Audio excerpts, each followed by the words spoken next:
everybody. I'm Marilyn, CEO and founder of Cosmic Centaurs, and the host of our third edition of the annual Cosmic Conference, all about the employee experience. Throughout this 3-week conference, divided over 3 tracks, we're going to explore EX strategy, EX touchpoints, and the human factor. Over the next 3 weeks together, we'll be talking about everything from internal comms to employee engagement to flexible work to office design to organizational strategy and so many more things. So until October 21st, I'll be joined by some amazing thought leaders to share insights, experiences, and perspectives on the employee experience. All of that information is available on the Cosmic Conference website, which we'll be linking to in the comments. And before we begin today's session, please show us some love and give this video a like. Please do post your questions. We will make sure to try and answer them before the end of the session or get Tariq and Ahad and Ramia, the amazing team from Zension, to answer them otherwise. So what you will know for today is that, Tariq has really looks different. Tariq, you've changed. Thank you so much. It's an evolution. Tala, tell us about today's session and why you and me are hosting. Awesome. So, hey, everybody. For those who don't know, I'm Tala. I'm a consultant here at Cosmic Centaurs. I'm Centaur number 1, I like to say. I'm very proud of it. And we're here today because we're talking about the Cosmic Conference and specifically this session, which is about reestablishing your purpose, culture, and values. Actually, in fact, we talked about this at our opening event, which happened just last week.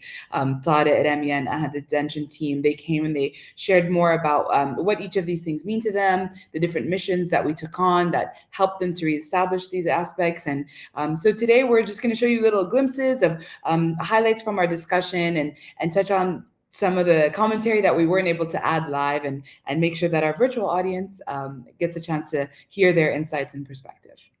Absolutely. So I'm just going to take a minute to introduce the 3 guests of our in-person event last week that are going to be making appearances in today's live. So first off, we have Tariq Saiduddine. He's the partner and CEO of Zension Technologies Inc., which is a subscription e-commerce company for consumer tech, established in 2016, first company of its kind. Their team has grown to over 130 employees, and over the last year, they've managed over 1 million service subscriptions in 25 cities, reaching 70% of the GCC population, which is quite a lot for a brand you don't know. So go ahead and look up this company. They're absolutely amazing, but they've been doing everything in the background with a lot of modesty and hard work, which is why we love working with them so much. And Tariq is actually joined by Ahad, who's the deputy operating officer, and then Ramia, who's the head of people and culture. And so, as Tala said, what you're going to be hearing about today is we work together with this team on reestablishing the purpose, culture, and values of their organization at the moment where they were about to scale, right? So this is a really important company's life when you reach that moment where you've established your business model, you have proof that you're working, you're making enough money, you're raising money, and you want to scale. It's such an important pivotal moment for you to come and reestablish, the infrastructure, the basis of what you're doing as a company. And in fact, we have a funny story about how we started working together, which is that originally Tariq had reached out to us to organize an event for them to kind of engage employees. And he was saying like, okay, how about you start with that? Because he wanted to test us out before he gave us a bigger mission. And during the event, he related the story. We'll not broadcast it here, but I really thought it was funny. I wanted to repeat it, which was that when he came to us and said, this is what I want you to do, our answer was no. And the reason, we don't do work for the sake of doing work, right? We want to make sure we're doing the right thing. And the reason for that is that really there is an order of things. Like, of course, you can always reshuffle, and if you happen to come halfway through the process, you'll make do. But if you're lucky enough to be coming at that moment of scaling up, what you want to do is do things in the right order. And I think the first order is to start with really clarifying your purpose, your values, and your strategy, because those are your basic fundamental statements before you go ahead and implement and expand to the rest of the organization. And that's kind of how we structured this work together. We started off in August of last year working on that piece, and then later on kind of cascaded this into executive comms and strategic planning. as well as integrating values across EX touchpoints. And we'll be learning from this case study in a little bit, how to do that and how to roll it out.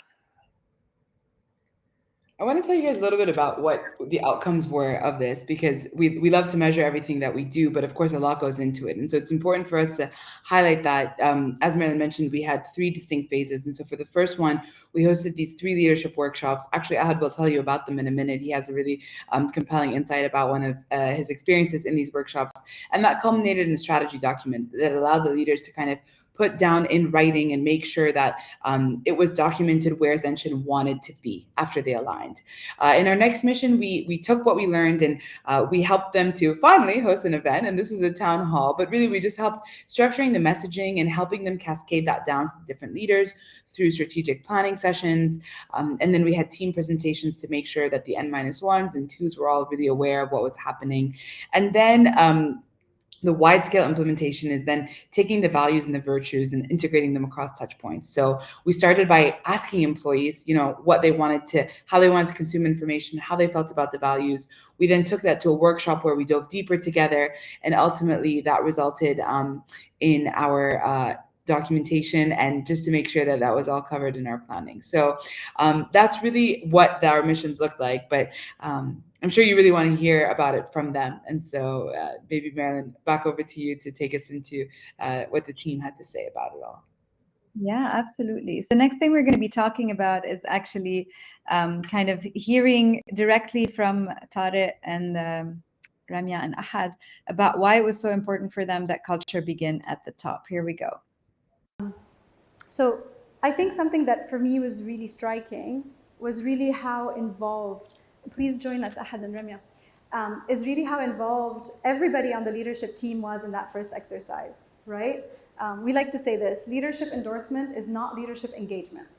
Just because a leader says this is important doesn't mean anybody takes it seriously.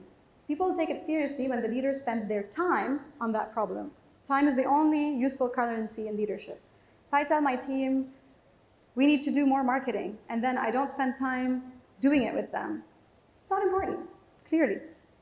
So what I really loved was the passion that you all brought to this. Talk to me about you as a leadership team all together. Ahad, you were there. Ramia joined us a little bit later. Why was this important to you that you do it together, that you be so committed to this? I'll let the guys go first. So I'm going to let Ramia go first. I'm the one who joined last. I know. But I heard them. Yeah. I heard a lot about how passionate you were when you were doing this exercise. I'm sad I missed it from the beginning, but I'm happy I'm catching up with it now. I can see, in all of your action, in your presence, in the way you talk to people, you engage with our people, how passionate you are about this and how invested you are in this. So you, Khaled, and everyone else spend time and effort in this. This is not like something irrelevant and you only focus on business. Of course, business is really important, but without this, you cannot build a proper culture for your people to thrive and to grow and to actually make your business succeed. Yeah.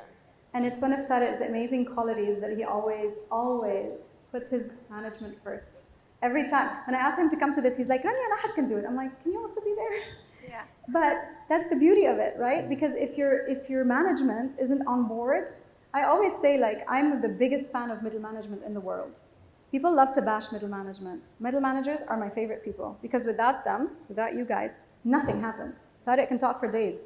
If one of them goes against this or they display a behavior that's not in line with the values, dead. Ahad, share with us your experience of that moment. So for me, if I'm, I can just use those. There you go. So for me, it was, we actually did a version 1 before.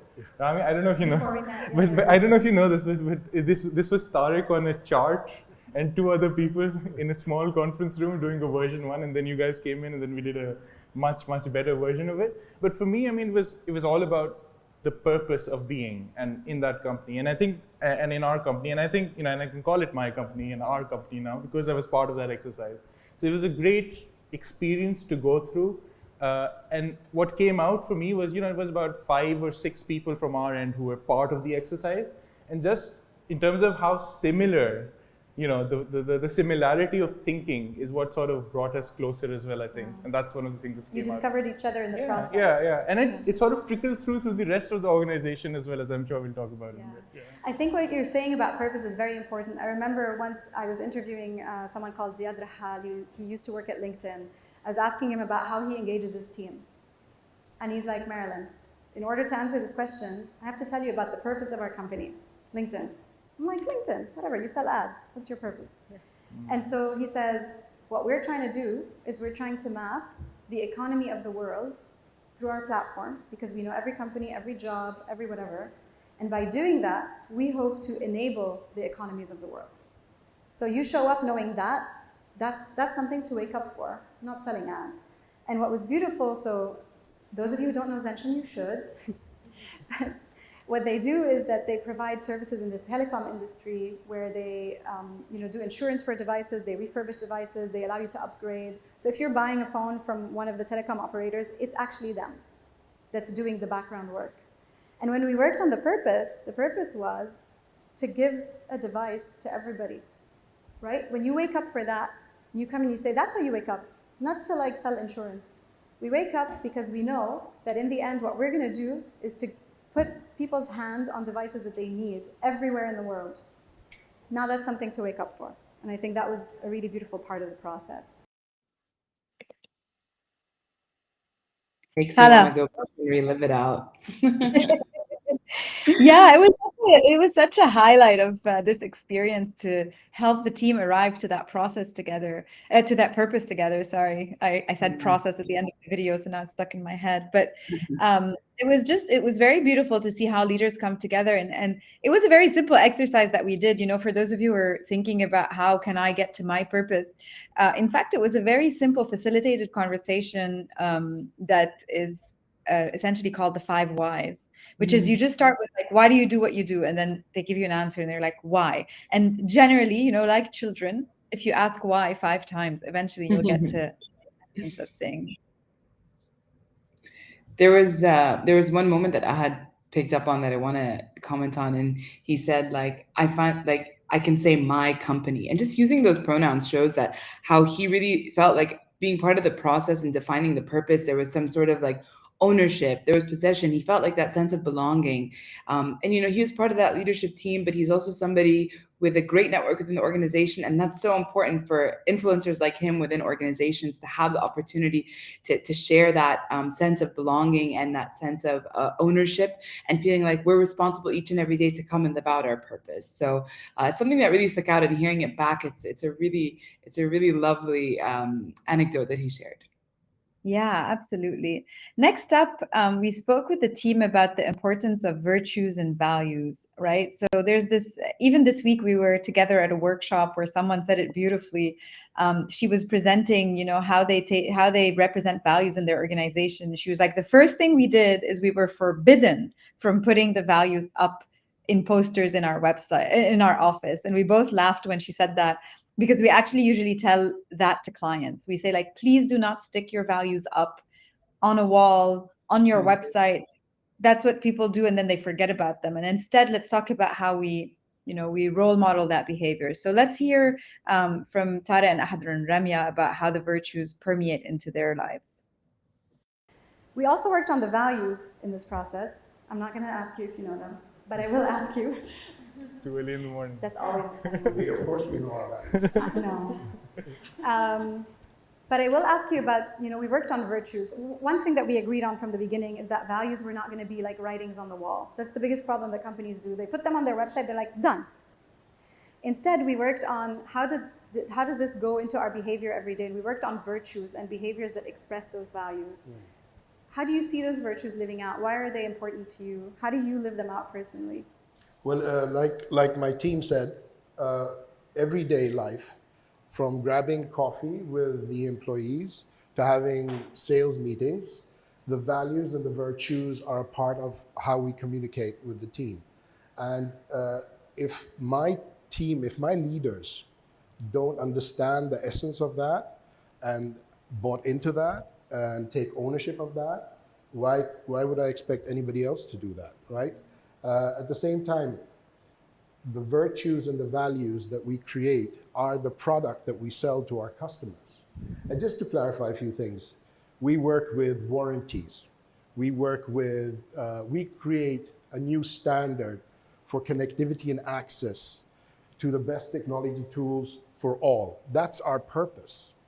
And to do that, I don't think I can come out to a customer and say, okay, let's get you insured, right? That doesn't work. But the team knows that our values, the way we work internally, are exposed all the way out to the customer. And when the customer buys what we sell, that's both consumers and the companies that we sell this to, they're buying into what our employees also buy into. Absolutely. Yeah? And something that we did in this process that I absolutely love is we speak Arabic. So we thought, okay, we'll translate the values and the virtues because a big team is in Saudi. So we got a translator and translated it. And Tala, God bless her, because I could never do a workshop fully in Arabic, facilitated a couple of workshops in Arabic to the Saudi team. And then the feedback came, and the opposite of what had happened with the other teams happened. They hated it. They're like, you don't speak our language. This is not Arabic. We didn't understand what these things are. And I think that it's important to talk about setbacks because we're here talking about this beautiful story, but also, shitty things happen. Excuse my French. And what I loved is the reaction, right? So together we decided to redo it. You were a big part of that process because you worked closely with that team. Tell us about what happened. So I mean, what we ended up doing was we ended up getting a bunch of volunteers to join us and be part of the critique. So the idea was to localize the values and make sure that everyone understood the values as we did. And ultimately, with the help of the volunteers that came out of the Saudi org, we ended up tweaking and changing some of the language in terms. I mean, I remember compassion was one of the terms that we were talking about earlier as well, that was a problem in terms of the translation and the understanding. But we ended up, with the help of you guys, fixing that. And I think what also followed on from that was just the idea that there was a bunch of volunteers who had helped us fine-tune those values. That sort of stuck on, and those guys still have that sense of ownership and that sense of being part of the journey. Yeah, that was really, to me, that's kind of the first layer is from values to virtues. And later on, we'll talk about execution and touch points.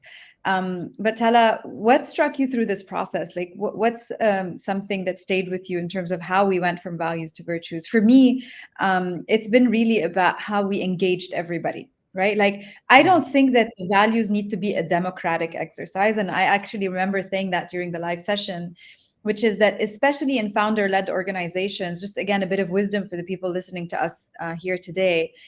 In founder-led companies, it's absolutely normal and not a problem that values are the values of the founding team, because that's why you create a company, right? In that early stage days. Perhaps, and for sure, in large organizations, it's more of a democratic process. And also there's more of a process, right? Where you involve people and you get feedback because you're already an established organization. And here you're more like renaming your values based on how your behavior has evolved. But in founder-led organizations, it does not have to be a democratic process. So for me, that was perfectly okay that this was done behind closed doors with 3 or 4 people, because that's how it is. But then I really loved how we engaged people around, well, what does this value mean to you? How do you behave? If I tell you what is loyalty, how do you behave in a way that is loyal, both to, to your employee, to your peers, and to your customers? What does that mean to you? And then also even involve them in rewording them so that they made sense. To me, that really sticks out. What about you? Yeah, I mean, you definitely hit the nail on the head. I think bringing in the teams and having them feel like they're a part of the process. They weren't there to define the values, but they're there to espouse them. They're the ones who are going to live them out. And so hearing back what they felt, for example, a desire to win together meant to them. People perceive teamwork differently based on their unique experiences. People perceive loyalty in different ways, and so it was really nice to kind of hear that diversity across the organization. And then when you add the layer of the cross-cultural differences. So to hear how, a team from the UAE, which was maybe more culturally diverse than the Saudi team, perceived them, but then hearing how the Saudi team was really particular about the language. So I mean, all jokes aside, they did like the workshops, but the language piece was something that they were really critical of, and we really welcomed that. And that was really nice to hear, because that meant that they wanted to take the values and make sure that they were understood by the whole population of the Saudi audience, and they were part of the process. So just like I had said, once again, that ownership piece, the coming in, they are now champions of those virtues and values, because that group of volunteers was really involved in shaping how the rest of their colleagues would understand it and offering that cultural lens. So maybe, something to consider for other regional or distributed organizations is look at your values and where they have, strong cultural differences or language differences. Think about how you might slightly modify just the diction, the word choice, so that the meaning stays true across the organization and across borders, even when the language and the words used might vary a little bit. So that's something that really stood out to me as a key takeaway. And the workshops were wonderful to animate, and just seeing how engaged everybody was, that was definitely a highlight. They were back to back, and everybody brought the energy and enthusiasm, and the Zension team is great in that sense. So it was awesome.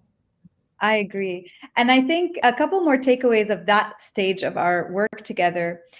One is, when you're a small company, you have zero excuses not to engage every single person in the company. Yeah. So at the time when we did this, I think Zension's staff was around 70 people perhaps. And we organized, I think it was 5 or 6 different workshops, and invited every single member. Every single employee had to come to at least one of these. They had to engage. Some of them came to more than one, which was really cool too. They had to be there. They had to know what the values were. They had to engage with them. And as a leadership team, like, no excuses. There's no reason to not have everybody in that room. So I think that's another key takeaway for me there. And a last one from like this phase of our work together is in how companies deal with setbacks. When you come from when you see how consultants present things, everything is perfect, right? It's linear. We're going to do this, then we're going to do that, then we're going to do this, and it's all going to work beautifully. And the truth is, like, human nature is more complex than that, and not everybody adopts and agrees with new ways of working all at the same time. And it's an organic process. And I think as a company, you also want to really embrace that. You're not going to get it right. There will be a day when you walk in and you're like, what are our values? And somebody will not know where they are. It's perfectly okay that this is an organic and progressive process. All you have to do as a company is and as a leadership of the company in that sense, is embrace the setbacks, and embrace the backs and forth, and understand that this will only work in waves, and that progressively that'll become enshrined in how everybody talks and behaves every single day. So those for me are some of the key takeaways from that question there. Next up, we talked about touch points. You want to walk us through this? Yeah, absolutely. So the way that we look at, the employee experience is how an employee perceives and moves through their organization in a different way. And so we look at it, this framework is another one that we really like, through different spheres. You have the physical sphere, so how they're interacting with everything that's around them, be that the office or, whether they're working distributed. The social sphere is how they're engaging with each other, which is obviously a really critical part of collaboration and communicating with your colleagues. And then the work sphere is how they actually go about and complete their tasks and create value. And so the way that we looked at this for Zension, and the way that we do for all other employees, is we selected a few that we wanted to start with, and we chose those that had the largest impact. Touchpoints, you have many, and for different organizations, they have different ones that are different priorities. But for us, we started with these. As a scale up, hiring was big for them. We wanted to make sure that before people were entering the door, we were looking at, how do they align with values? On the internal comm side is, what's the shared language of the company? How is the company communicating? And are the values integrated into that piece? Because that's the voice really of the organization. And then of course, when it comes to performance management, that's something, and Ramia will tell you in a little bit, that we're currently working on. But how are we making sure that we're holding each other accountable, and being able to recognize when the values are being espoused and when they're not? And so Remy has a really unique perspective on this that I'm sure she'll share in a minute. But these are the 3 that we chose to start with. And of course, there are more. We don't, for different companies, like I said, they look a little different. But in general, there's overlap. And this is how we view a lot of them, sitting within the different spheres and coming together to make sure that you have a coherent and consistent employee experience across touch points, making sure that they're all connected, like Marilyn said, networks of nodes of a network, to have that unique and really seamless language. So yeah. All right. Let's hear it from Ramia on how they're expressing all those values through these touch points. Absolutely.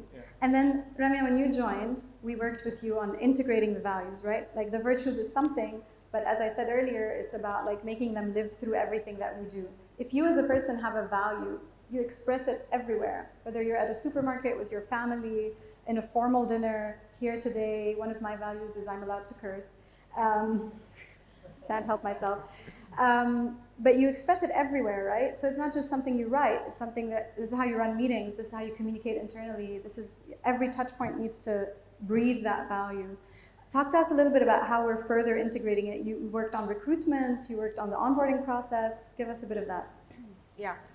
So like you said, they're not just writing on the wall. We need to integrate them within every day, how we live it and how we communicate with each other. So we've outlined all the touch points where we can engage our employees around these values. So from recruitment to internal comp to performance to recognition in every single aspect that we can have them in. So for example, in internal comp, values is mainly the guiding language for us. It is how we address our employees. So it was part of your work where you've asked about their communication preferences. So based on those findings, we've tailored like a bespoke channel, messaging strategies that it is around these values and how they can display these virtues in every day. Recruitment. Okay, so we've created a framework where we can filter candidates based on their abilities to espouse those values. Okay, and it is part of the induction. We focus a lot on that, and it is part of their reviews during their probation as well. Okay, so if those new hires can live this value, they can fit in our culture. Performance management.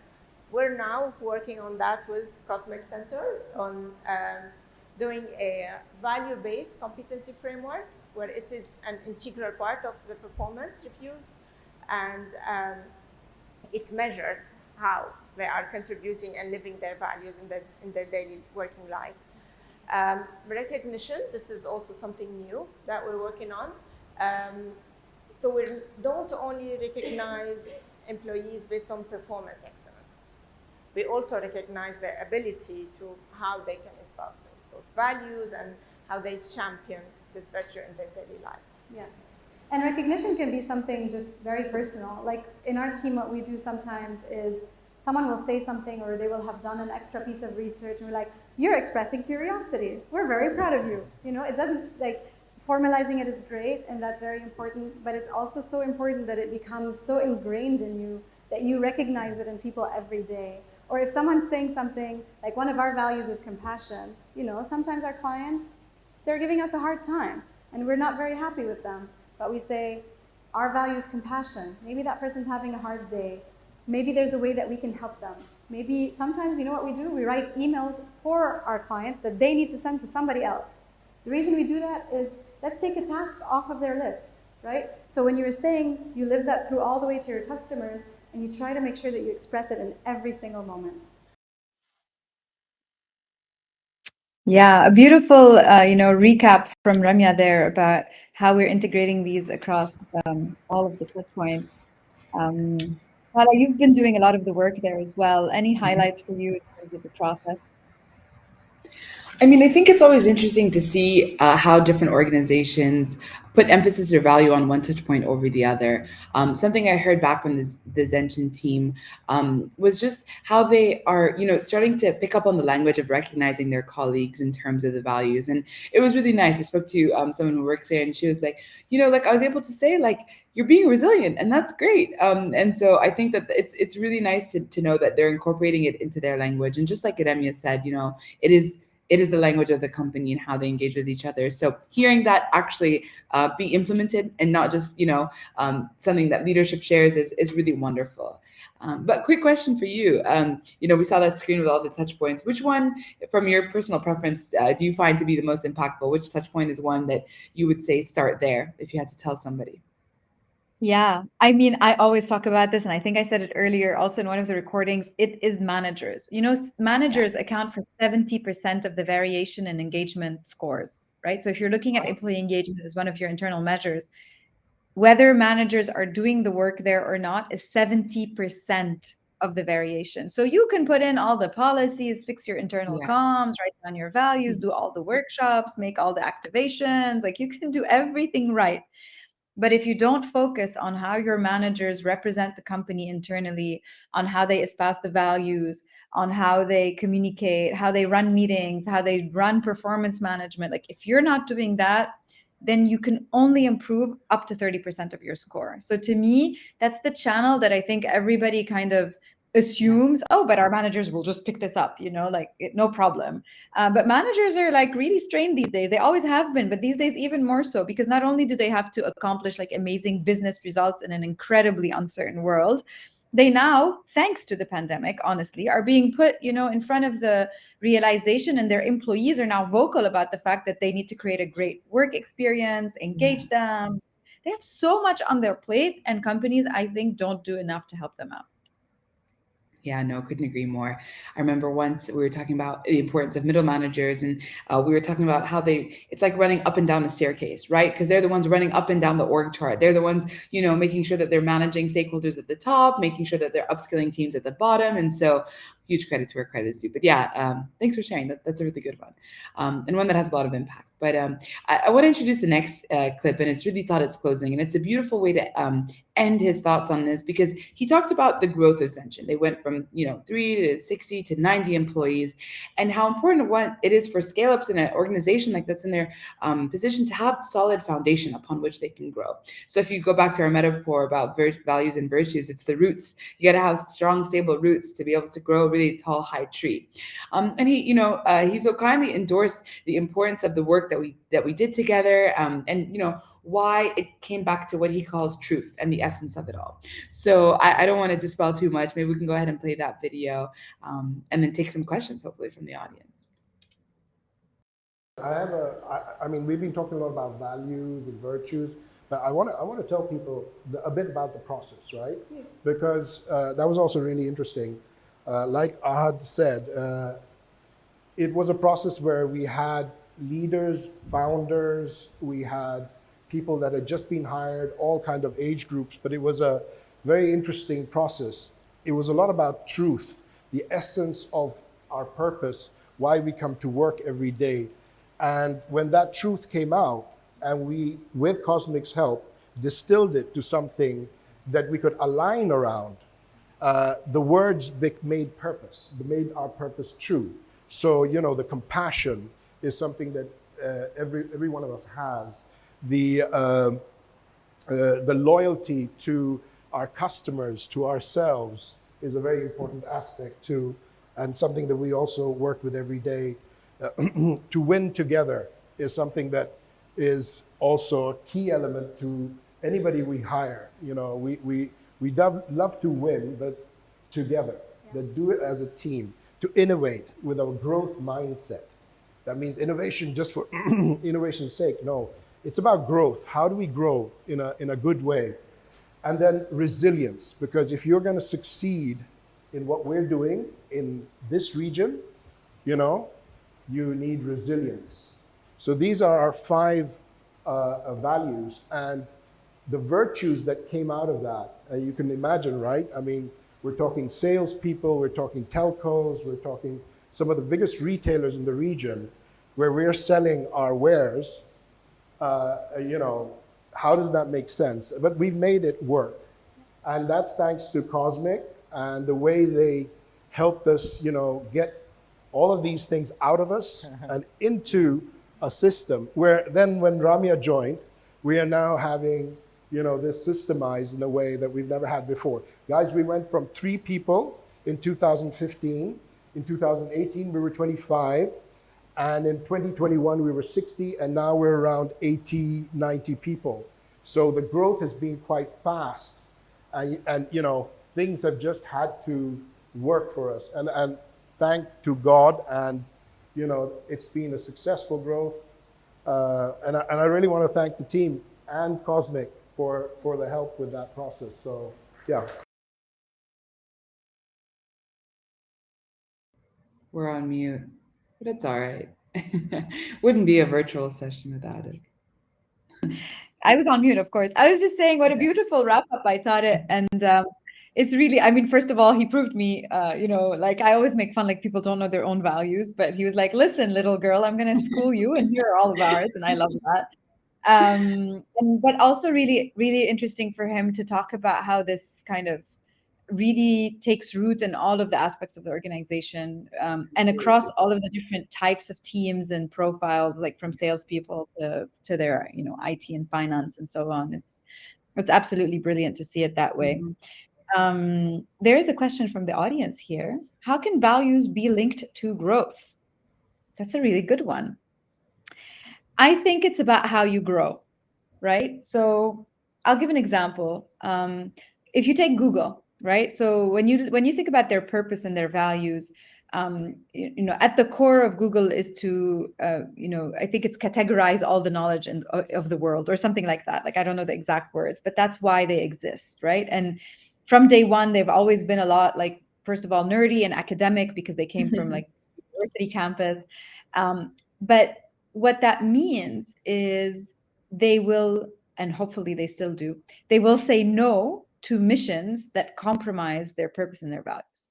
So in the same way that your brand is a guiding light for what you should or shouldn't do, because the brand says, well, this is a bit of an extension, like you probably shouldn't do this under this name brand.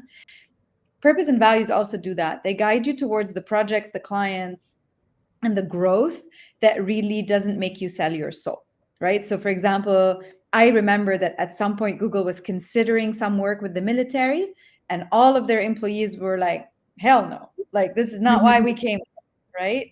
So I think it sets you straight in terms of how you manage your growth and what kind of projects and profit you go after. And I think that's very, very important, because otherwise sometimes you will sell your soul for money. And so I think that's one aspect of how your purpose and values are linked to your growth. But also I think that when you have purpose and values, and there's a lot of data to show that they lead to engagement. And once you're able to engage your employees, then you're truly able to leverage their capabilities. One number that's often used and reused around employee engagement is that if you are able to get your employees to a certain level of engagement, there's a lot of benefit to your organizations from there. So, we talk about increasing profitability by 21%. We talk about doubling revenue. We talk about improved customer satisfaction, 27% higher, 24% higher net promoter scores, 12% higher advocacy. So in that sense, that's why values and purpose are important, because they're essential. And if you look at that engagement pyramid, I mean, we should probably do a whole other session about this.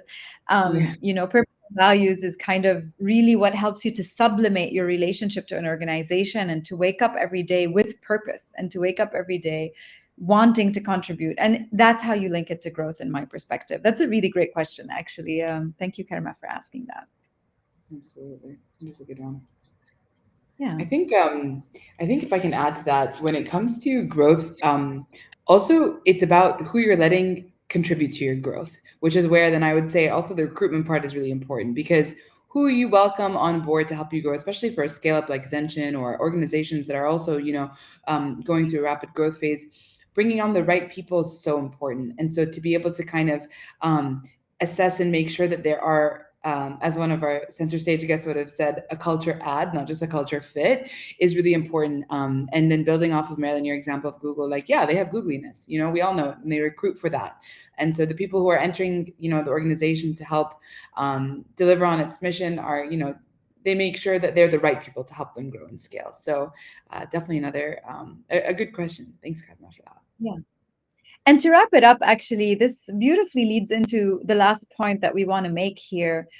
When it comes to how you grow a company, a big part of, when we look at strategy, we talk about offense and defense, right? And offense is like how you attack the market and how you get, growth, and how you build your product and so on. But defense is how you make sure that other people can't copy you. And I've said it before in previous presentations. I say this a lot when I speak publicly.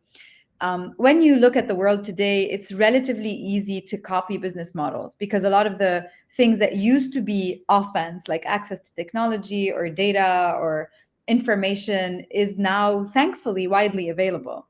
And so if you take, I don't know, Uber and Kareem, like it wasn't very complicated for Kareem to replicate the business model of Uber. And there's dozens of examples of copycat business models. But what is impossible to replicate is culture. It's not like, to stay on the Google example, you can't just throw around a few, pool tables or baby foot or whatever it is that they have in their office and say, great, now we're Google. You're never going to build that kind of competitive advantage. And people want to work for a company that kind of matches their culture and allows them to be truthful to themselves. In fact, one of the definitions of engagement from the first academic to define engagement, Khan, in the 1990s, actually said that engagement, in his perspective, is measured by an employee's willingness to bring their whole self to the office or to their work. Not to say that the office is the only place where we can do work, or else John Priest from this morning is going to murder me. But that's the whole idea, right? If you're truly diligent and disciplined and intentional about building your culture, whatever that looks like for you, then your competitors can't copy you, and you'll continue to have access to the best talent for your organization, and they will continue to build the best organization on your behalf. So to me, that's kind of the wrapping up message of today's discussion. Tala, thanks so much for joining me in like this, like the director's cut of. Yeah, I really enjoyed it, and really enjoyed working on this mission together. And great closing statement. Culture is the ultimate competitive advantage. I think will leave a lot of people thinking about that for a while. Absolutely. Before we wrap up, we just want to do a little tiny special mention for Karine Ramadan. She wasn't able to join us that day because she was in a different country. But Karine is the originator of this project for us, and we've been able to, work with Zension thanks to her and her beautiful recommendations. So we just wanted to make sure to thank her publicly here. Of course, we want to thank Tariq and Ramia and Ahad for coming on board and sharing their insights and their perspective and their experience in person last week and continuously as we continue to work together. As always, a thank you goes to you, our attendees, for tuning in. As I like to say, whether you're watching this live or 2 years from now, the video is available, of course, as always, on our LinkedIn page. If you want to share it with anybody, it'll also be available on our website a little bit later if you ever lose it and want to come and rewatch this. In the meantime, the Cosmic Conference is running up until October 21st. We have a lot of really amazing guests and conversations planned for you. The entire program is available on the conference website. That's cosmiccentersconference.com, but we'll also leave the link in the comments for you. We have 2 more sessions planned tomorrow, one with Imad Lahad from UPCO, and then Laurel Farrell, who will come and talk to us about flexible working. With Imad, we'll be discussing the future of the office and the exercise we did together for UPCO. And then on Friday, we're also super excited to announce that we'll be talking to Tony Jamous from Oyster, yet another incredible organization. We really look forward to that. Do sign up for them. And then we hope to see all of you there. Tala, once again, thanks for accompanying me on this, and I'll see you tomorrow. See you guys. Thanks.